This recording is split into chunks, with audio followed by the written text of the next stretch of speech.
stream is about different problems and recovery time, and I want to specifically focus on the hairline. So we can just get started, and afterwards I will take up the questions that you have been asking in the chat as well. So if you have questions, then you can just drop in the chat and I will answer them afterwards on our live stream. All right, so basically I want to start with my recovery process when I first started to block DHT by Finasteride. And those are basically pictures from 2008 to 2010.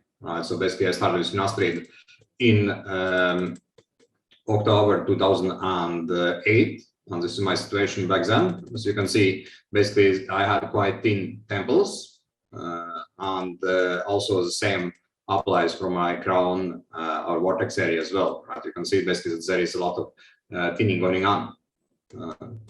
And basically what happened next is that like this picture here around 4 months later, like you can see already around 4 months later, like 3.5, 4 months, I would say, you can see that my hair started to improve. Right? By taking Finasteride and blocking DHT, you can see that things start to improve compared to where it was. Right? And the same with overall view of my hair itself. Structure would become better, and I started picking it up compared to where it was. So, and basically that progression continued. This is around 7 months results. And again, if you want to know more about my timeline and more specific pictures about it, you can check my videos about Finasteride that I made in the past.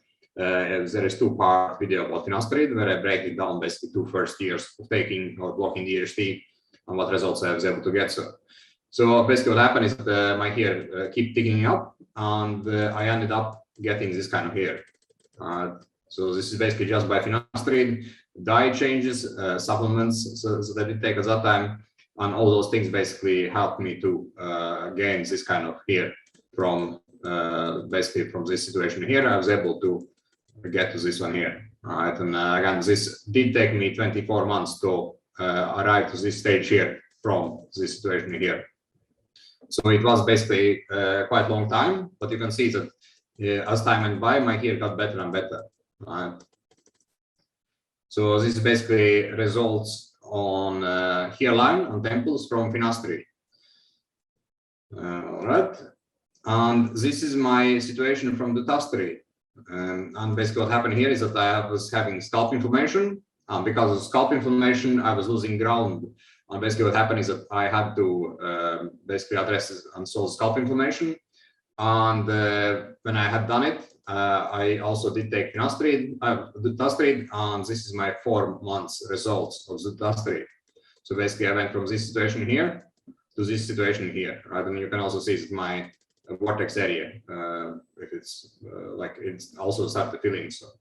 So basically my point here is that for me, blocking DHT has been quite effective to kind of picking up the hair, and it works very well as long as I don't have any underlying problems that could cause any issues. All right, so let's move to the next one. Here is basically my timeline of nutritional deficiencies. Right? In my case, basically it was poor diet and vitamin or nutrition deficient vitamin D, for example.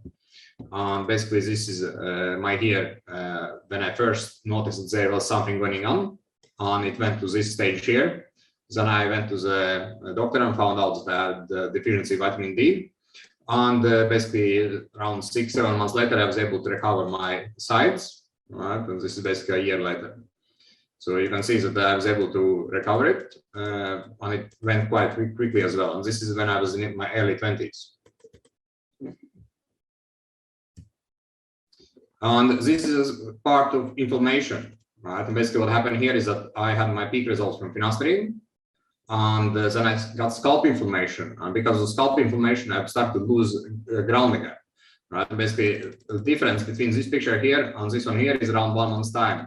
And you can see basically in 1 month's time, I was going from dense and thick here to this situation here, right? In just 1 month time. So inflammation can happen very fast, and it basically affects the whole growth cycle and causes to become weak and thin out rapidly, basically. And what happened next is that my situation just got worse. Like this is around 4 months into scalp inflammation. Right? So basically I went from this guy here with a tick here, so that I was able to gain from Finasteride to this situation here. Right? And basically what happened next is that I did start with the Finasteride at this stage and solve my scalp problems or address my scalp problems, and I was able to recover to this stage here. So this is basically my scalp inflammation problem in 2011. What happened next is that I again got scalp inflammation in 2012. Basically, it happened because of different factors like a sunburn on my scalp. You can see redness here and different other issues. But basically, I ended up having like a quite heavy scalp inflammation again. A bit different types than first time, but it was quite serious, and I started thin out. Right? And you again can see that my hair did get affected by it. And basically, when I started to gain a control again, I was able to have some recovery, right? And again, it was quite stressed for my hairs, but I was able to recover to this stage here. Like at this stage, I was able to solve my scalp inflammation. So again, I went basically all the way by all the things that was happening in my scalp because of scalp inflammation to this stage here. And I was able to recover from it. And here is basically my situation when I was having hair loss from the stress. And basically what happened is that my hair already was quite weak and affected by different things in my scalp. And at that time I was not blocking DHT. And basically what happened is that I also got out of stress because of the studies, because of the job situation. And basically what happened is that I started to thin out quite rapidly, right? And basically when one is having stress-related hair loss, then hair basically falls out all around the scalp, and plus they are also weak and become weaker as time goes by. Right? And you can see basically what happened to my hair during that time. So, and this is basically a couple months later when I started with Finasteride, first time. So. And here is a picture of me when I was basically still making hair regrowth with Minoxidil microneedling. And basically here is my situation when I first started. At that time I had solved my scalp problems, so I was basically having control of the situation regarding my scalp environment. And I started with microneedling Minoxidil, and basically this would happen. I was able to fill it in, and for me it did take around 7-8 months to get to this stage from this picture here. But they keep improving, right? And basically what happened is that I got more and more hair as time went by, and basically it kept improving on a monthly basis, right? And basically this one here is a peak results of microneedling and Minoxidil after around 24 month mark. So, right? So this is the situation. So. And here is the issue when I was having dermatitis. And again, dermatitis and inflammation is not the same thing, right? Because we have different types of dermatitis and we have different types of inflammation. And sometimes it can happen in combination as well, right? So basically we need to be aware of those factors. But in this kind of case, I was having dermatitis. And what happened is that I was having a hair thinning on my temples. You basically can see, guys, that I was thinning quite rapidly here in the temples. And it started to become quite empty, right? And basically when I solved my dermatitis problems at that time, I was able to fill it in again. And this is like a 6-7 months timeline. So I went to this stage here from this situation here. And I also wanted to once again show you this picture here. And basically just to illustrate difference between results from Finasteride or blocking DHT compared to results from Minoxidil, right? Because thing is that when you block DHT, you thicken up your hair. When you use Minoxidil, you actually grow back your hair. Right? That's basically a difference. And basically this picture here illustrates quite well, right? Because I was able to have very good results from Minoxidil, Finasteride, by thickening up my hair, right? But you can also see that I still had that V-shape form, right? So basically this is how my hairline was looking from Finasteride. And this is different from what I was able to get from Minoxidil, because from Minoxidil basically, let's say if I zoom it out again, from Minoxidil basically I was able to get straight hairline, right? Right, so it's quite different compared to Finasteride hairline. So basically my point here is that if you are having trouble and you want to grow back, for example, empty areas that have been empty for quite some time, then doing a combination is most likely much more effective, right? But if you have, for example, early stages hair loss, then blocking DHT can also be enough to thicken up the hair and basically stop the progression in the future, as long as you don't get any underlying problems like I did. So this was basically presentations that I want to hold for you guys for today's live stream. I can check out if there are any questions that you have been asking to me for today. Tommy asks about what gains was caused by finasteride only. By finasteride only was basically, once again, the gains that I showed in those pictures. Let's take this one here. All right, this is basically gains from finasteride only. All right, and just to take it back again, here is results from finasteride oil only. So, and again, I did diet changes that time. I did take supplements that time. So I did multiple things, and I also improved my lifestyle, right? Because back then, when I was first starting with finasteride, I was overweighted. I was quite depressed about my situation, and basically, when time went by, I started to address different areas of my lifestyle, not just about hair loss, but also my lifestyle. So basically, what happened here is that I actually went down around 20 kilo to this stage here from when I was quite heavy in the past. But yeah, this is results from 0.5 mg of finasteride. Question about what dose I do take regarding finasteride. I take 0.5, right? And I've been basically doing it for for the last 14 years, 0.5 daily. I have tried to step it up, also step it down, but basically for me it is kind of the same, right? For me, most effective is actually 0.5. So question about how to address scalp inflammation, so that I can start with Dermatitis. Like again, you need to find out basically what is causing your scalp inflammation in the first place, like what type of scalp inflammation you're having and what is causing it, right? And this is how you address it. Like you can, of course, try to kind of ease it up or relieve it by, for example, applying aloe vera or doing a ketanol shampoo or possibly steroid cream or something, right? But this is not solution, right? You actually need to work on find out what is causing your inflammation in the first place. And by doing so, you need to address it and find out, of course, what kind of inflammation there is actually going on your scalp, right? And when you have done it and solved it, then you can start with microneedling and it should be fine.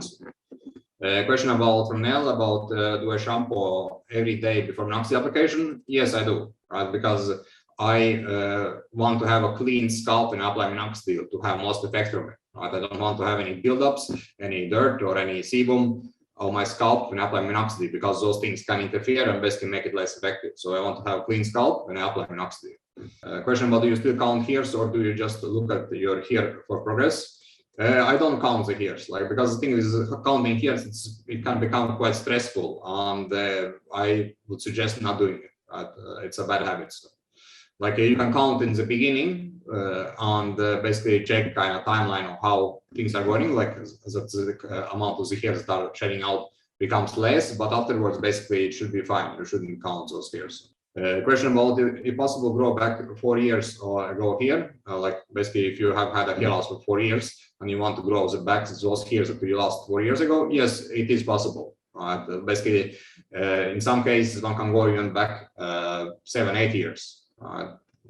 But again, it depends on what is causing your hair loss in the first place, what is basically happening in your scalp, how long things have been going on, right? So there are multiple factors one needs to take into the context and consideration before one can determine how far one can go back, but 4 years should be fine. So, the question about natural DHT blockers like stinging nettles and green tea to block DHT, yes, it is possible, right? And again, it depends on how long ago hair loss did start in the first place, right? What is causing it and how aggressive it is and how sensitive one is actually to DHT, right?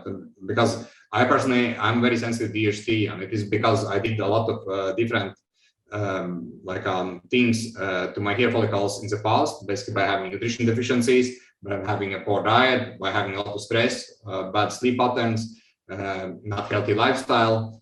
All those things basically weaken my hair follicles, and that's why they are much more sensitive to DHT. And then I actually have to block DHT by finasteride, right? But basically, for some of you guys who actually are starting out or having hair loss just recently, and your DHT sensitivity is not that high, it could be possible to address it with natural DHT blockers, of course.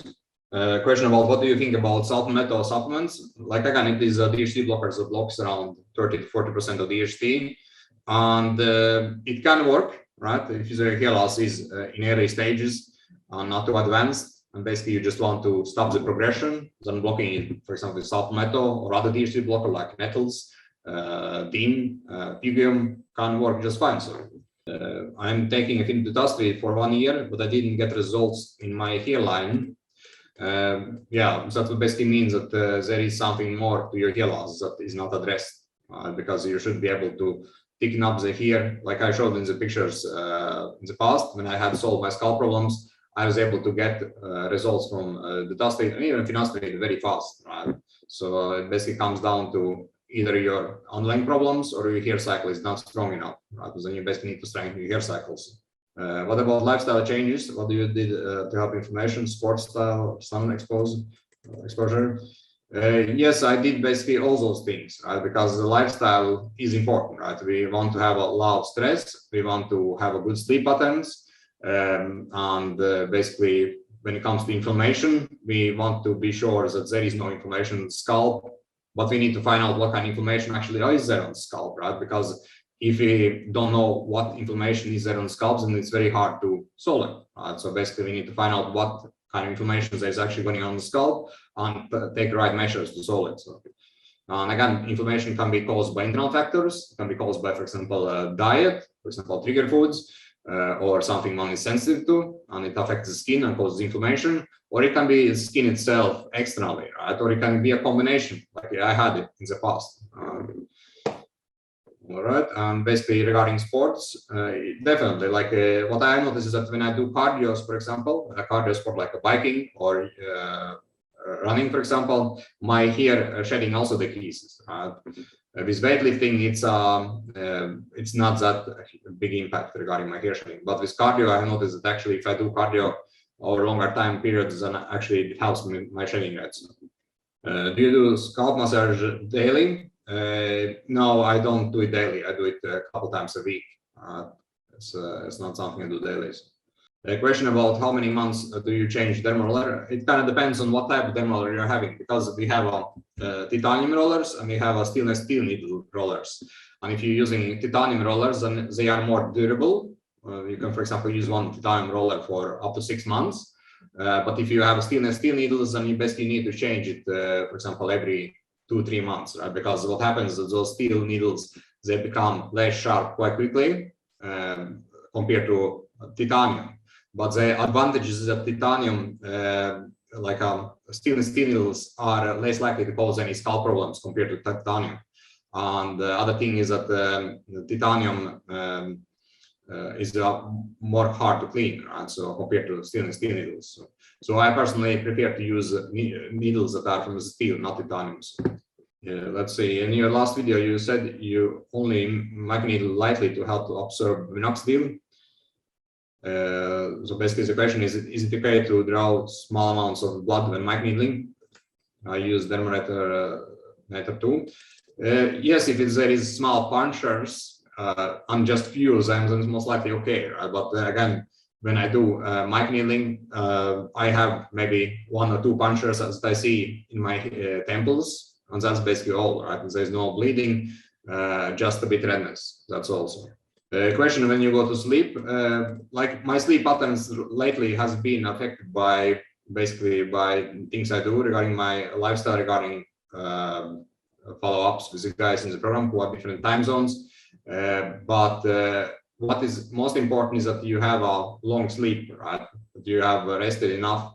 If it's possible, then of course it would be best to go sleep around 11-12 and wake up around 6-6:30. That would be the best option, right? But if it's not possible, then option B is basically having a sleep that is enough so you actually feel kind of fresh when you wake up in the morning. So all right, guys, any more questions? And by the way, I can also say one more thing, as I meant, if you have more questions here, guys, is that I just want to show this one here. I think it's quite interesting. So basically, this is my page for a regrowth formula workbook, and what I have basically done is that I have added all the results you're sending to me in the email or in chat or the Skype, for those who have my Skype ID, and adding them here. Right? So you basically can see how many of you guys actually are seeing results from rapid growth hormone workbooks. So I'm super happy about it. I'm super excited about it. So basically, if you have time for it, check it up this page. All right. Let's see if there's more questions. Let's see. I can take a few more questions here. How many grams of protein a day do you take to start regrowth? Like you need to find out your body weight. You need to find out how much protein is actually required from your body mass, lean body mass, and calculate the number, right? And basically, to give you kind of example, I would say around 100 grams, depending on your body weight, lean mass, basically what you're having, but around 100 grams a day should be fine. So, and if you want to have it more specifically, then ideally you should calculate it. So, my question about, have you heard about scalp scrapping? I heard some people take a small blunt object to scrap the top of the scalp and get rid of buildups and other minoxidil flakes. Like again, guys, I would suggest to get a scalp exfoliator like this one here. Right? If you are having problems with scalp, then definitely get this one here. I can show you this one. This is something that I have been using, and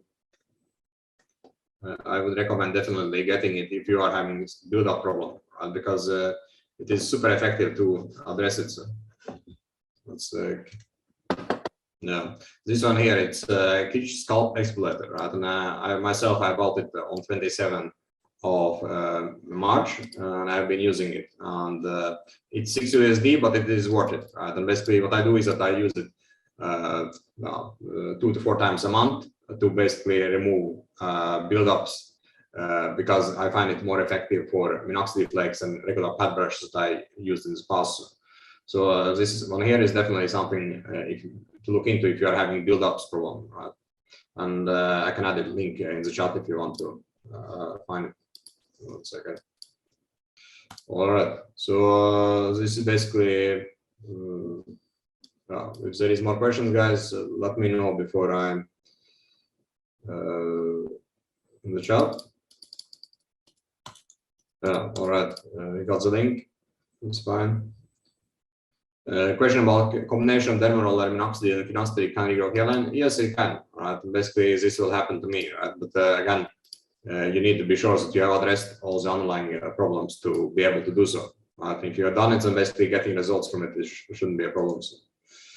All right, and let's take last question here. Is conditioner not good, only shampoo?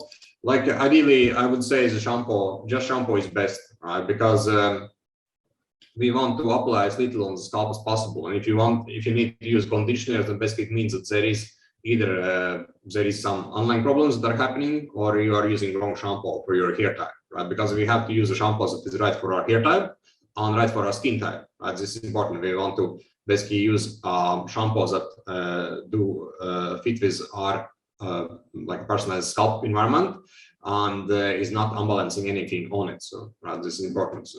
So you need to basically have a shampoo that is for your skin and your hair type. So, and I have spoken about previous videos as well. Like, so basically you can just search them up on YouTube. So like if you guys wonder how to search up videos, you can just do it this way here.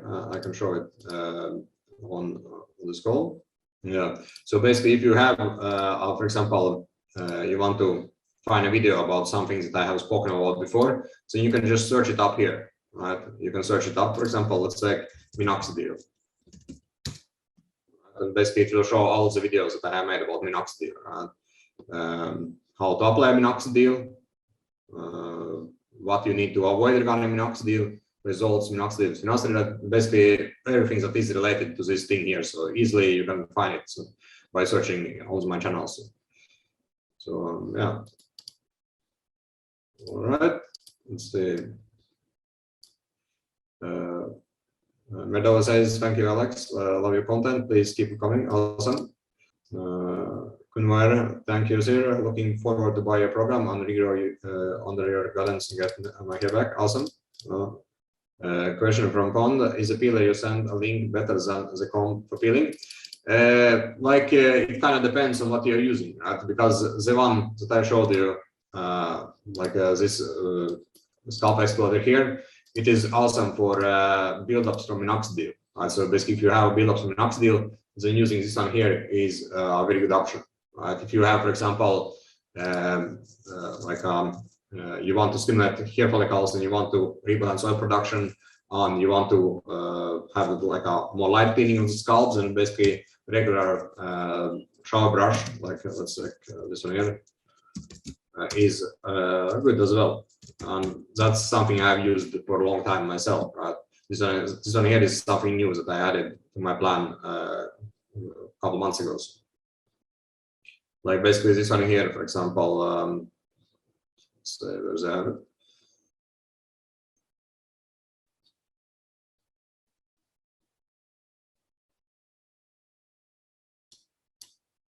no. This style here, for example, I also added it in the workbook as well. Like this style pad brush is awesome for regular brushing, regular shower brushing, for example. But if you have a resistant buildups, like for example minoxidil, then the scalp exfoliators that I showed in the previous slide is better. Right? So this one here is good for regular brushing, regular buildups, rebalancing oil production. It is good and it's quite gentle for the here and doesn't pull out compared to, for example, other more invasive methods. So, for you guys, if you wonder or want to get hold of this brush here, I can add the link for it as well, so in the chat. So. And to answer your question, basically, I would suggest to have both of them. Right? Basically, have a peeling brush on this one here as well. So you basically address it from two different angles. Question about what foods besides sugar cause inflammation, personally in your situation. Again, there is many things that can cause inflammation. You need to basically listen to your body, what body says, and how it reacts to different things, right? And basically, if you eat something, for example, when I consume sugar, or in the past when I was having scalp problems, I would have increased tension on my scalp, right? That's basically a marker that something is wrong, right? And the same as other foods. For example, if you eat something or drink something and you notice the scalp or skin gets worse, or your overall feeling on the body gets worse, or digestion gets worse, then you know that it's most likely not the right food for you, right? And those foods kind of they vary for each of us. Like if you want to have more guidance about it, then basically check out the Replica formal workbook, because they have added sections there with specific foods that often are causing problems, right? And how to actually determine what foods are okay and what foods are not okay, if you want to have more information about it. So, okay, I will take the last question here before we end today. And basically, how much dose of finasteride do you take a day? I take 0.5, right? That's the amount I take on a daily basis. So. All right, guys. So yeah, thanks for attending for today, and for you guys who are looking to know more about my program or get hold of me about joining it, here is a link for it. You can schedule a call here. And basically, what happens in the program compared to formal workbook is that I actually have a personalized plan for you guys who join the program with addressing specifically issues you're having. Right? And basically, having a personalized plan will help to get results faster. That's the difference, basically. So, the last question I can take from Jeannie, basically about spicy foods. Is it okay or not? Again, it depends on each one of us, but spicy foods in general can cause additional problems on the scalp. Basically, for some, it can increase itchiness, for example. And when I was having a problem with my scalp, basically what happened is that if I ate spicy foods, it just made my inflammation worse. Nowadays, I can eat spicy foods, it is not a problem, right? So basically, it depends on the context. All right, guys. So that's basically all. And